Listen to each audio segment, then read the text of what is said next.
I did everything that could have killed me 2 dozen times. Not simply out of egoistic jingoism that you want to do something others cannot do. It's about stretching yourself beyond your limits somewhere. Youth without any sense of adventure are not youth.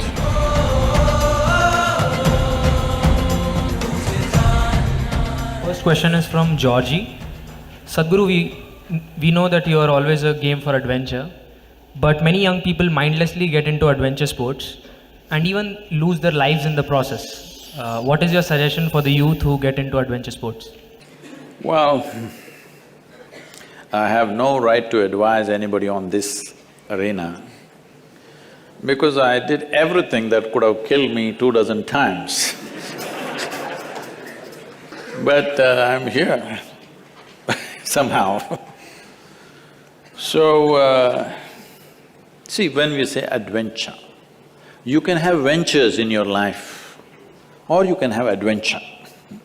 Adventure means you don't know where your next foot is going to be. That's adventure. That means there is danger. No danger, everything safe, there is no adventure, isn't it? It's a venture.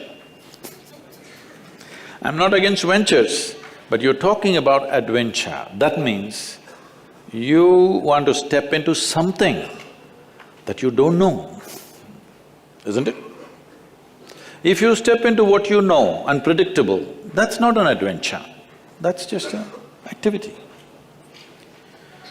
So, I must tell you this. Why should I tell you all this and make some crazy people do something crazy? Well, one thing, my father, the physician, and constantly worried about me. His greatest worry was, he would knock his head and say, "This boy has no fear in his heart, what will happen to him?" I've heard this dialogue right from the age of 5, 6. He has no fear, what will happen, what will happen? One day I was around 11, he said the same thing. He has no fear in his… because about 12-foot long cobra came, I just picked it up and walked away. So this is the first time he's seeing, I've been doing since I was 6. The first time he saw. And then he had a Vespa scooter. From the age of 9, I've been riding it without him knowing. I was cleaning it for him, but I was riding it. So one day, it's in front of our house, the road is slopey like this. I'm just coming in, putting it in the neutral gear, and I'm standing on the seat and coming like this on the Vespa scooter. He saw me and his heart broke. So he said, "This boy has no fear in his heart, what to do?" Then I asked him, "When did fear become a virtue?" He said, "See, I told you he has no fear." So why are we thinking that we have to enter life fearfully? If you're fearful, fear is one of the worst emotions that people go through in their lives. Why fear happens is, you are imagining something that's yet to happen. Hello? You're imagining something. So what you're suffering is not some situation, you're suffering your own imagination. No, imagination is a fantastic thing. You're an architect, you must imagine, but if every building that you imagine, if you fear it may fall down, it'll drive you crazy. Even in architecture, there is adventure, isn't it? You must see Ranakpur. Have you seen Ranakpur in Rajasthan? You must see. Ranakpur also has Kumbhalgarh within 20 kilometers. It's the second largest wall on the planet. Most Indians know because we keep all the things that we should be proud of a secret. Sits in Kumbhalgarh. Close to that is Ranakpur. This architect is a madman, but he's a very super sane madman because he knows what he's doing. See, if you build a building, this is a temple with 1,000 columns. If you're thinking about safety, what would you do? Just in case over a period of time, if one column collapses, because those days the material is only stone, there is no steel and concrete and stuff. You would make sure if one column falls down, there'll be a another column which will keep the temple up. No, he built it in such way, the audacity of him is such, if you pull down one column, the entire temple will come down.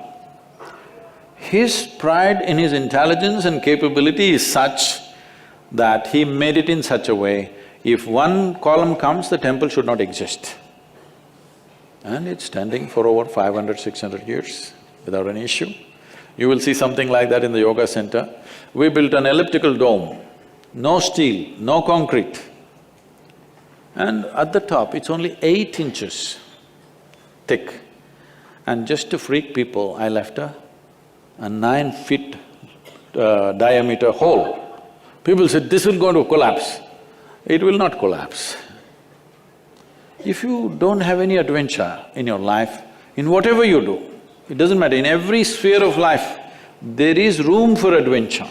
This means you must trust your capability and competence and one step more than that.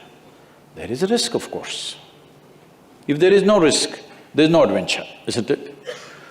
So will young people get killed? Yes, unfortunately, sometimes it does. Before I became 35 years of age, at least 12, 13 of my friends died. Some in motorcycles, some in hang gliding and all the things we were doing together, some of them died. Well, they didn't kill me, but could I live without having done all those things? No. Even if one of those situations had ended me, still I would do it. Not simply out of egoistic jingoism that you want to do something others cannot do, it's not about that. It's about stretching yourself beyond your limits somewhere. But today, the world is far more organized, there's a whole lot of equipment. When we were doing it, crazy things, we had no equipment of any kind. We just did things just like that. But today there is safety equipment, there are systems, there are nets and there are so many things. Well, one of you should start a venture in adventure and bring the right equipment and everything. See, right now, some of the young boys, when they get the two-wheeler, they want to do some stunt, as I was doing, standing on the scooter and riding. They want to do those things. I'm saying, if you cannot stop them, only thing is, they should not be doing it on the street. We must create a space where they can do it with a reasonable amount of safety. Is it 100% safe? No. Nothing is 100% safe. All of us are mortal, isn't it? But we must create reasonable levels of safety where youth will go through adventure with the minimum amount of risk. No risk adventure, there is no such thing. I was one person, people were very surprised when I spoke for Jallikattu in Tamil Nadu. They said, Sadhguru, you cannot say this. I said, see, are you capable of building sports arenas in every village?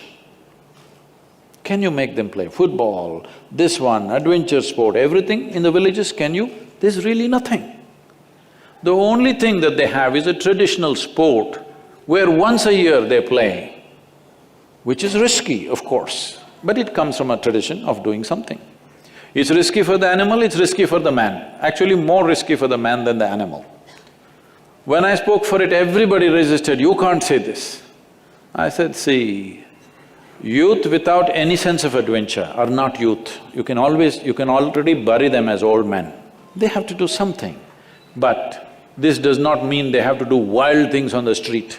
We can create situations and spaces where they can do this with reasonable amount of safety. There is no absolute safety.